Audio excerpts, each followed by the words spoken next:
Hey, what's up, guys? Welcome to Law-Splaining the Interwebs. I'm your host, Nick Rekieta of Rekieta Law, a small law firm in central Minnesota. Today, we are going to be participating very briefly in the swearing-in ceremony of Laci Stovall with Beard and Harris. And they're going to get started in just a second. They're actually all set to go. They're waiting on me. They're waiting on me, and I think we should make them wait an extra 20 minutes. I'm just kidding. We're going to get started in just a second here, but after the swearing-in ceremony, for which I will be quiet, we will go ahead and interview Laci, and then it's going to be a short stream, guys, about an hour long at tops. So let's join them right now. I'm bringing them on. So here they are. Okay. Hello there. How's it going? Hi there. Hello, stream. This is Laci Stovall. Y'all have seen her before. We're swearing her in. She's our newest associate. So, Laci, put your hand on the Bible. Raise your left hand. And repeat after me. Okay.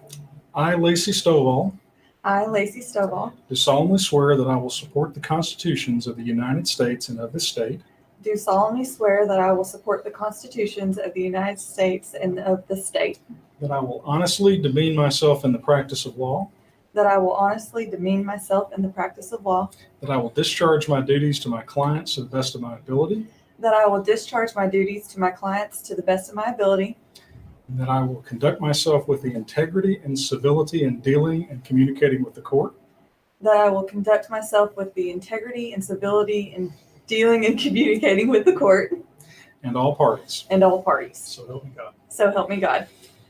All right. I welcome you to the profession. Thank you. Very proud of you.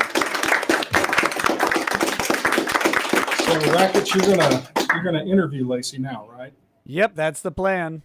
I know you can't hear me. How am I going to do this? I will scoot in a little bit closer. And then do you want to sit or stand? I can sit up for this. Okay. Sorry, Nick. 1 second. No, you're okay. You may well, want to turn down the gain on the mic. Yeah. Thank you. I'll mute them while they... Yes. I'll mute them while they get the audio all set up. Can you hear me, Laci? Okay, we're gonna wait till the ambient noise is quieted down. And oh my God, we're staring down at you from on high. This is amazing. that's weird. I bet that's a lovely angle. Apologies, that's my bad. And with those ambient noises, I don't know if you could hear Nick. My daughter was crying. I did. I have a I did. new 3.5-month-old baby girl. Congratulations. Thank you. It's amazing that at 3.5 months, she knows to cry when you become an official lawyer. Oh, yeah. No. So welcome to the profession, I guess, coming from me. Oh, thank you. No, I'm excited. Yeah, it's great. Now, you've been working at Beard and Harris as basically an attorney under supervision for a while. So, Yes. so this isn't a new venture for you so much as just kind of a fulfillment of the existing venture. Is that right? Yes. Yeah, no, exactly. I've been working here for over 2 years now, with working under Ty and Carrie. I think all of your audience has met both of them, and supervised the entire time working under the title of a legal clerk, law clerk. But Sure.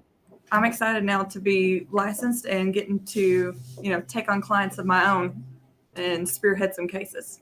Do you have any plan for where kind of you'll lie as a specialty or a main focus of your practice? I'm hoping to do more business transactional law like Ty does, but also oil and gas law has always been like my passion and my focus. I grew up in an oil field family, so Right. that's where my interest lies. Oil and gas law in East Texas does kind of make sense. It's a good place. Just a little bit. Just a little bit. It would be terrible where I am. Well, You have a dearth of clients. It'd be awful. well, around here, pretty much everyone that I know is either somewhere on a drilling rig or pipeline or has family that is involved in the oil field. So it's definitely a good field to be in here. Well, it was. We'll see how it goes underneath this, new administration. Whoa. No, everything's going to be perfect and fine. Oh yeah. I for one welcome our new masters.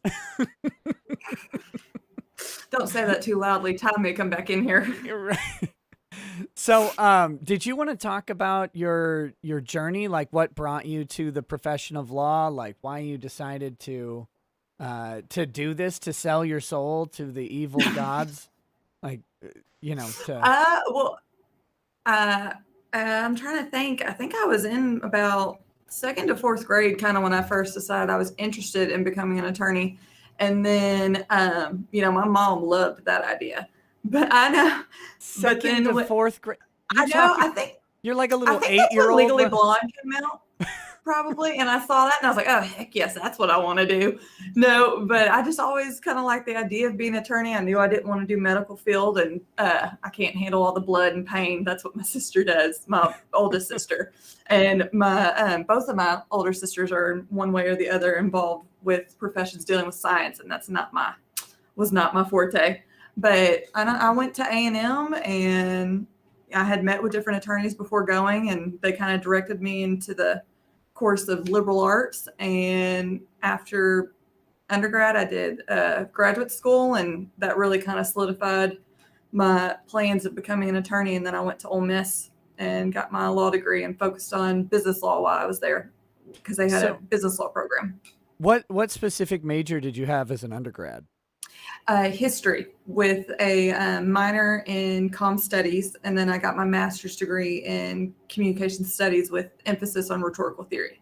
No wonder Ty likes you. You're a history major. Oh God. Yeah, I remember. Well, actually, it was I interned at Beard and Harris the summer after my 1L year, my first year of law school, and what got me the job, I think, is in the interview I was explaining my graduate, my master's degree, and talking about how I like to analyze popular culture, specifically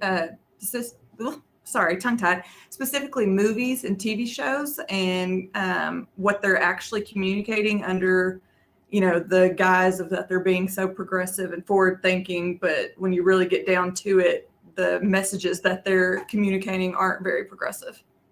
Oh, okay. Okay. I have to follow that up with, I need an example. Okay. Give me a movie and give me a breakdown. Okay. Well, I know in graduate school, one of the TV shows that I analyzed was, the American Horror series. Mm-hmm. They did one season called Coven that was all women. Yeah, and great. it was supposed to be all about the powerful female image. Well, when you really break down the entire show, that entire season, it ends up just being all the women pretty much have the exact same powers, and they're fighting over men, to be the queen. It was perfect, and I love that they had to make it so that to have strong female characters, you had to basically give them a superpower. Yes, and at the beginning of the show, it was very much each character had their own unique power, but the queen was supposed to, I think it was like 7 powers, and It was very rare for you to have 1, maybe 2. And at the end, every character had every single power except for maybe 1. So they all ended up having 5 or 6, and multiple characters were fighting over boys or men. And so, so it just... Clearly, I think a man was writing the show. It became the women were really just catfighting over who gets to be queen bee and who gets the guy. Well, yeah, it was the guys who did Glee, Brad Falchuk and Ryan Murphy, who did Ryan Murphy. Story. Mm-hmm. Okay, so did you follow up with that series? Did you watch the rest of the seasons at all? Yes, I've seen. I think pretty much every season. I think they tried to make up for that deficiency in Apocalypse. Because if you remember, did. Yeah, they gave they did, because it ends up being the spawn of Satan versus the queen witch, and in the end, the female she is more powerful than the male counterpart. But by that time, that season was a lot better, but still by that time, damage I think had already been done. You couldn't look at those characters any differently. They also gave the one girl the all-important superpower of knowing how many calories were in each food item. Oh my gosh, I forgot about that. Yes. Oh, that was the dumbest superpower. Yes, I think they even tried to fix it because I think they got a little bit of criticism halfway through the season, and it was like, well, she can sense when someone's going to eat something poisonous to that person's body because I think her brother ate something with gluten in it, and he was gluten intolerant. Yeah, something No, like it literally came down to she could tell the calories and the carbs in the baked good that she was eating. God, Because that's what all females really care about. I thought it was hilarious. Oh, and I think on that one, yeah, no, it was. And the fact that they made that character was blonde, rich, spoiled, and lacking in common sense. We'll put it nicely.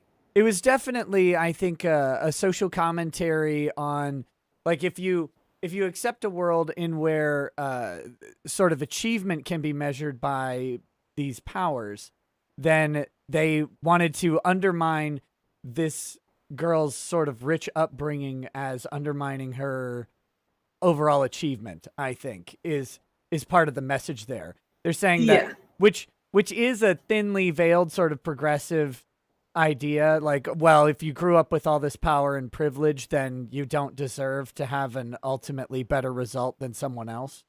But I'm making this up. I didn't take the, I'm not the not the master. Well, no, hey, on the fly, you're making a good argument. You're making some good points. You and I may have to start watching some TV shows together and like analyzing them afterwards. I haven't done this in quite a while, so I'm enjoying it. Well, that would be good. I love breaking down TV shows and movies and stuff like that. We should definitely do that sometime. I would enjoy that. And hey, that was my favorite part of graduate school. Okay, I'll get a master's degree, and while doing so, I get to watch all of these movies and TV shows and call it homework. Yes. That's always a good plan. That's why I did screenwriting. Oh, I didn't know that. Okay. Yeah. I was a stupid literature and creative writing major. So I had to find ways to make that interesting without reading so many books, because I don't know if you know this. I know you do. But when you take a liberal arts major and then you read the book list, you go insane because all of the books are garbage. Oh, yeah. They're all forever old or just someone rambling on about their own theories and ideas and how great their theories and ideas are half the time. Right. So. Okay, so. And which, Nick, if you don't like to read, how did you survive law school? Look, I have a method. Okay, because that's my number one question. Anytime anyone tells me, I think I want to go to law school, do you like to read? Do you like to read hundreds of cases written 100 years ago and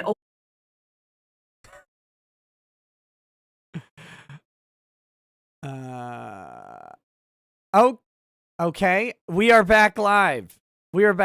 Sorry about that. Apparently my computer decided that it hates me. And so I'm not allowed to have it run for any amount of time. I don't know why, but that's what happened.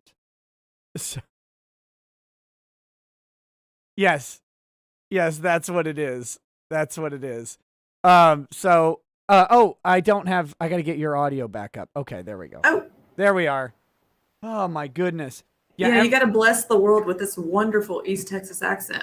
I do. I'm so sorry to everyone for my voice. Wait a minute. Are you dissing the East Texas accent? No, I love the East Texas accent. I just know mine comes out extra thick whenever I'm nervous and on camera.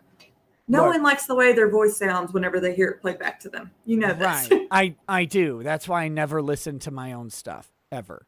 It's just how it goes.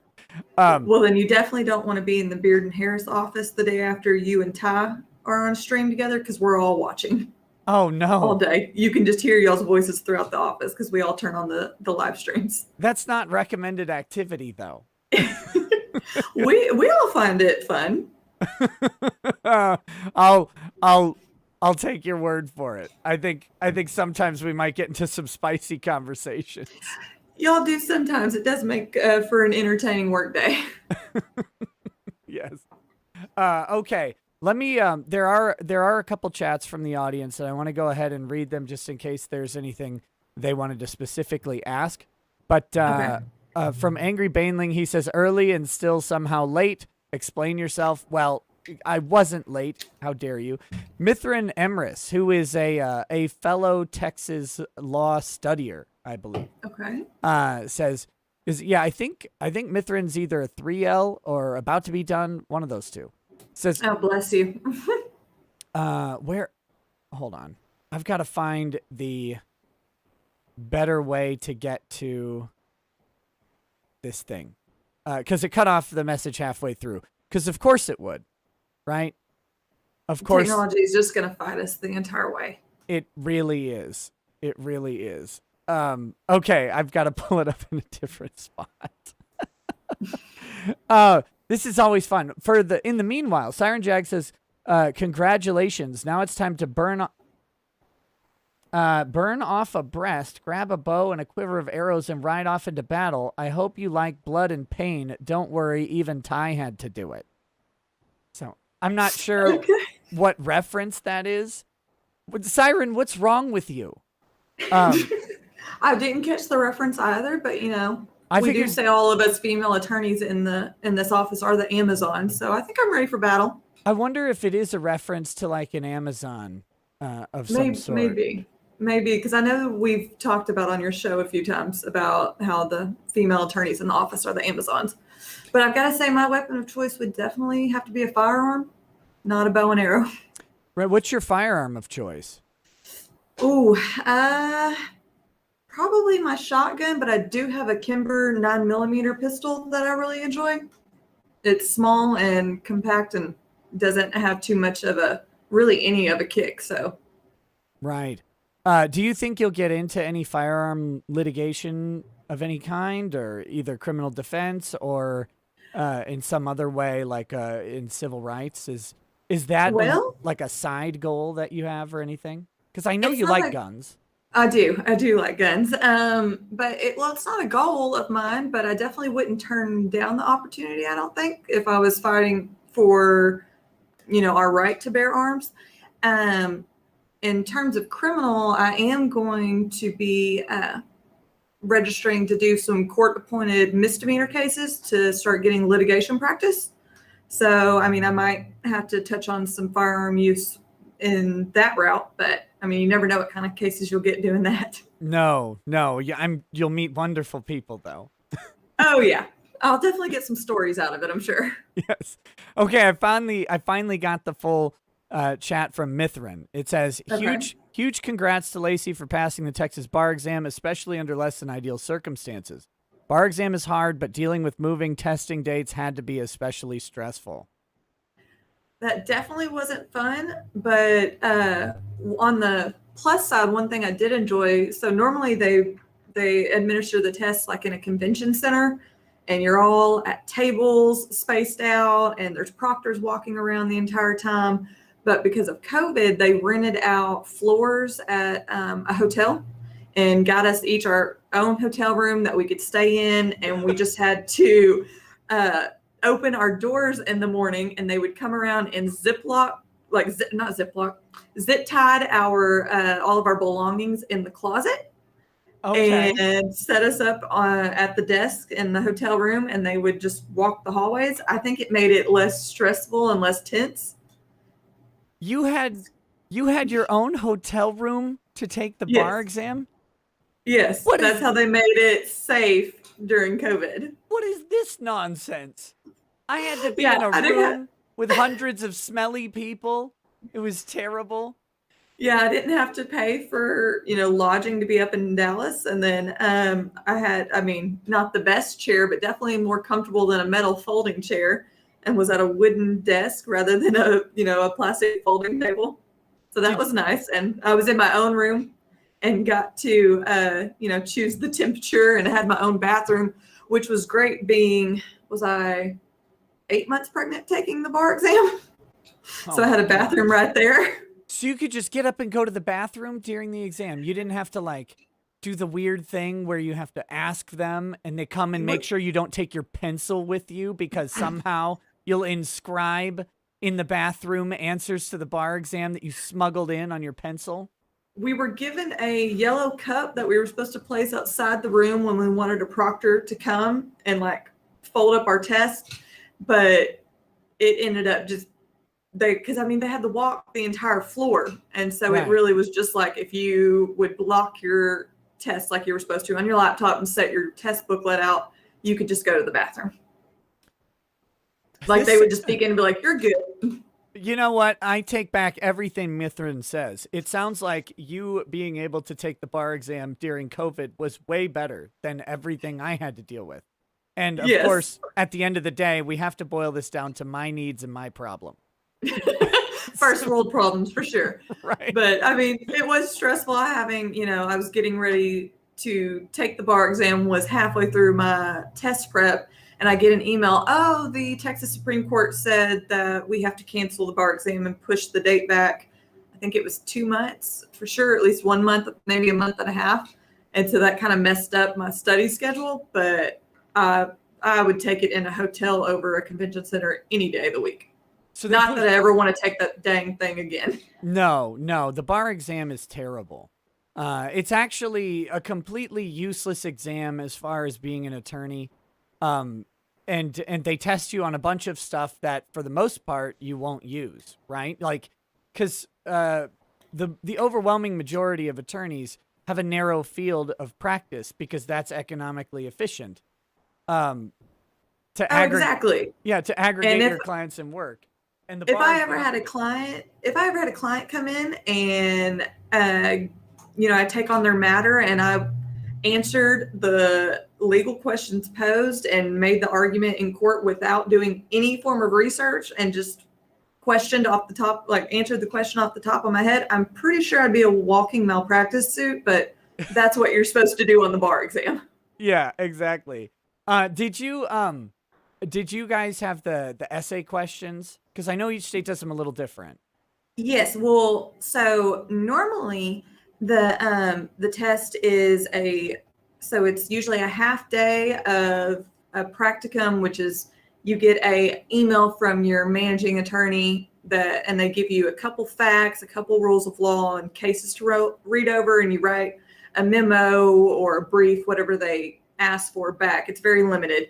And then you do civil procedure and criminal procedure, but Texas specific short answer questions.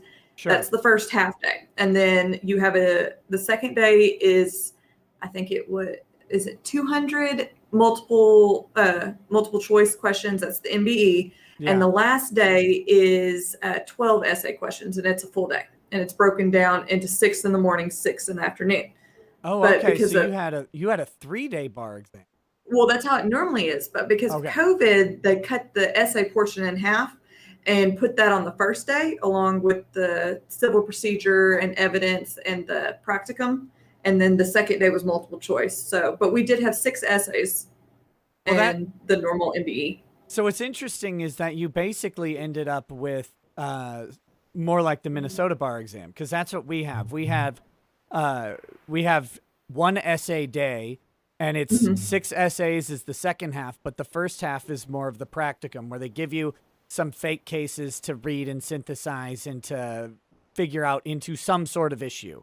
It wasn't, for us, it wasn't like a managing partner or anything. It was case law that we had to brief.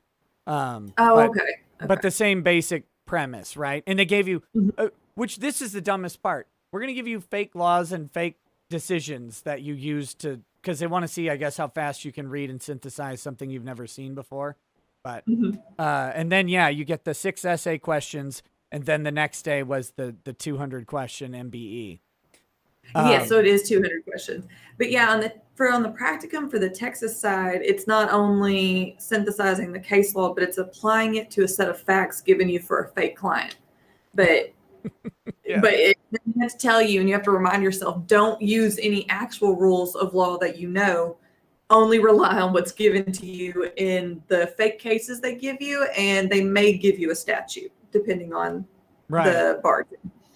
So what advice would you have to either current Sorry, I hear my baby crying. Sorry, yeah. I hear my little girl crying. She's okay though. I My heard mom her. and I dad are heard out her. there with her. What advice would you give to prospective attorneys, either ones thinking about going into law school or ones who are in law school and looking towards the bar exam? What advice would you give them? Don't do it. No, you already sound like a lawyer. No, I'm kidding. Definitely, especially for those already in law school, don't quit now, because that would just be a waste of all the time and effort you've already put in. I'm like, don't deal with half that torture and decide not to do it. I think one of the best things about going to law school is make those connections and do that networking, because even I went to school in Mississippi, and I still use those connections today. I have different classmates that are in Texas, but we also have cases where we have to deal with people in other states like Florida, and we've had to deal with some in Mississippi and some in Alabama. And so having those networking connections already made really goes a long way, because whether it's, hey, do you know the local rules dealing on this issue in this court, the civil procedure rules, or hey, I'm looking at this law, and have you had to deal with a case dealing with this law? As well as I was lucky. I found my internship here first summer out of my first year of law school, and it turned into a job. But having those connections, even in the classes above you, when you move to a new area, if you don't know where you're going to be working at, it's great to have those people to reach out to, seeing if they know of anyone hiring in the area or know of an attorney in the area that you should reach out to and make a connection with. Yeah, I think that's great advice. The networking aspect is very important, and that can be something that's pretty tough to manage if you're an alternative type student too. So, but it's something you shouldn't neglect, because those people will be around to help you, and you can help them in several ways as well. So, fantastic advice. So what do you look forward to most now that you're officially fully licensed and ready to go? Making all that money that everyone thinks we seem to make. No, I really think I'm just excited to start getting to work more one-on-one with clients, and really getting into the field of oil and gas law. We have a couple oil and gas clients that we've done different business deals for and contract claims for, and some title opinions. But I'm just really looking forward to getting out there and getting more work coming into the beard and hair sperm for oil and gas law. Awesome. Well, there are two more questions that came in, so let's go ahead and address, or three more. Felipe Mouve says, "Hey Nick, no way you could pass that test. Now that I think about it, how do we know you are a real lawyer?" Are we going to have a day where you show that you have your actual law license and bar card? It's been, believe me, the internet has been thorough in proving out that I am actually a licensed attorney. That's one of the first things people do when I say something that makes them mad. Oh, I was going to say, was it we were working on the Mignogna case? What was that attorney's name that just loved to try and talk bad about you on Twitter? I was wondering if maybe that was a claim he made. Oh, several. Lemoyne. Listen, is he even a real attorney? Yes. That was the early narrative, is that I wasn't a real attorney, or that I was no longer an attorney, or whatever. Mm-hmm. And then every time they looked it up, much to their chagrin, they had to just find out that no, indeed, I am still a licensed attorney. I did all of the things that I had to do to become an attorney and to maintain it. So that's been great. They're a joyous bunch. Oh, wait, I have to ask now, since you bring that up, is your ultimate ambition in life to finally join Law Twitter? No. No, I don't think I want to get on Law Twitter. Good. I'm gonna leave that to you and Ty. Oh, don't you and put that on me. Lemoyne, but- I do not identify as a law Twitter. Never. No, I know you don't, Nick. I definitely do not want to start yelling into the void with my vast expertise on the legal doings of the world. The lawyers are a pretentious bunch. It's great. Okay. Irby says, what's up, Nick? Just dropping by to say hi. Haven't had a lot of time for live chat Wednesday because I'm taking welding classes, which is fun but frustrating at times. Thoughts on HR 127 since we're on the topic of firearms? Time to grab that ammo box. Cheers. Have you looked at HR 127? No, I have not. Can you give me a brief summary of it? It's gun control. Well, I mean, I I can't. gathered that as much. I can't give you too much. Like I skimmed it. I haven't read and fully processed what's in there.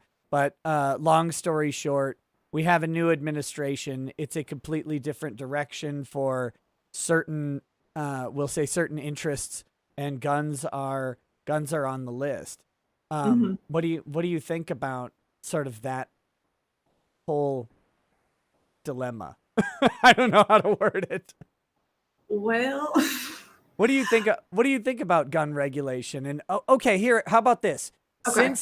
Since you had to take the bar exam, surely you're fully read up on all the Supreme Court cases on the Second Amendment. What do you think about the Supreme Court's refusal to take a Second Amendment case since 2010? And what do you think that says? well, so Sorry, with the current political climate, I think some of our Supreme Court justices are backing down from their job essentially and are afraid to take a stand on issues such as gun control because they're going to be either crucified or vilified in the media and by society for whichever standpoint they take. But in being a Supreme Court justice, that is the duty and the burden you take on. And so I definitely think it's an issue that needs to be addressed and that the Supreme Court does need to step up and hear Second Amendment cases. But I also see why in, our current, like I said, political climate and with the more use of social media, that I see why they would be kind of hesitant to, I guess, state their opinions on one side or the other. Because no matter what, they're going to be crucified by the other side the side they don't agree with. Yeah, and I think I think the current side that is feeling some ascendancy is ready to put the squeeze on the Supreme Court. And I think they're under a lot of pressure right now. But to that I say, you passed the bar exam, Supreme Court. Get with it. Get with it.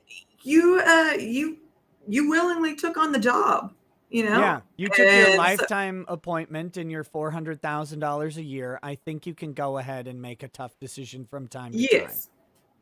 Just every now and then, I think you can. Almost pulled out our audio. I'm sorry about that, but no, I think it comes with the job. And if you're going to take that lifetime appointment and that $400K a year, you're going to have to make some decisions and deal with the repercussions of not everyone's going to agree with you. Right. Angry Baneling says, "Hi, Laci. Congrats on being sworn in. So what kind of cooling fan should Nick get for his dying PC, with ball bearings or without ball bearing?" I have no idea when it comes to technology. Just take a wild guess. Without, I don't know. Okay, I'm not sure how a cooling fan without ball bearings would work. I think I don't even know how a cooling fan works, Nick. Yeah, it's okay. Remember, I'm in the practice of law. I do nothing with engineering and technology. I don't touch it. We have a wonderful head of IT that takes care of all of our computers. And I've got the beautiful Brianna right here taking care of this live stream setup. I haven't touched anything. You'll have to go and ask your IT guy if ball bearings or no ball bearings is preferred for a cooling fan on a PC. That'd be great. Well, Not I right mean, now. it sounds like I was wrong, so I guess ball bearings are needed. No, there are other ways to do it. I just think ball bearings are better. Kathy Trout says you were not pregnant during your bar exam. Yours was easy. Well, how do you know, Kathy? I haven't talked about that. You don't know me. Kyle Cowden says Laci has the most perfect Texas drawl, making Texas proud. Thank you. Thank you. I appreciate that. Now, if I had brought my mom in here, hers would be even thicker, so I'm sure they would love her accent even more than mine. I And imagine Nick, so. going back to the pregnant comment, I feel like I could guarantee that no matter how hard your bar exam was, adding pregnancy on top of it would make it a little bit harder. Because you're sitting there constantly fighting the urge to run to the restroom, or you need snacks and food are not allowed, or you're chugging water and trying to ration the one bottle of water they allow you to have. Or you want a nap. You really just want a nap the entire time. You say this now, but after that discussion about American Horror Story, I know you're just coming from a complete feminist perspective, and so I can't trust anything you say about this. The genders are completely equal in all ways, and how dare you suggest otherwise? I was pregnant in spirit. Oh my gosh, Nick, we are not getting into this. This is going to have to be a whole other live stream night. Well, with that, I think we should probably wrap up the interview. Is there any final thing you wanted to say? I will say to you, and then I'll let you have the last words. Congrats. Welcome to. Me? Yeah, I will allow you to. Oh, you're allowing me to. Okay. No, Right. I hope your fans know I am totally aggravating and kidding right now. Yeah. Don't make me patriarchally mute you. No. No, I say welcome to the profession. I know you'll do great. You've already been doing great. Make it your own. Enjoy the heck out of it, and do something to change your world, not the world, but your world. I mean, then you will change the world. But with all of the sappy nonsense that they tell you in law school and all the high aspirations, they're all true at the end of the day. They really are. And so welcome to it. And you've earned the right to do something great with it. So thank you for doing that. And now you get the last words. Normally I'm used to having to fight for the last word. Come on now. You said attorneys were all a pretentious group. We want to have the last word. Well, you realize, of course, that I'm going to steal them at the end. Well, yes, you still have to do your closing. No, I just want, I guess, to say thank you, for giving me this opportunity to be, sworn in on one of your live streams. And thank you to all of the audience for tuning in and for y'all's questions. And I hope that, we can do it again and have many more live streams to come. Yeah, that would be great, especially ones where we get to talk about TV shows. Yes, I would definitely stay up late for those. I'll have to, put Thea down, and then I can have me a glass of wine while you drink your, was it whiskey or bourbon? And we can just analyze all of the, popular culture out there. Sounds great. All right, Laci. Well, thank you so much for joining us and letting us share in this with you. Thank you to the chat for hanging out with us. I hope that you guys have a great day. Ty Beard will be on tonight at 11, I believe. So looking forward to that. And with that, y'all have a great night. Thank y'all.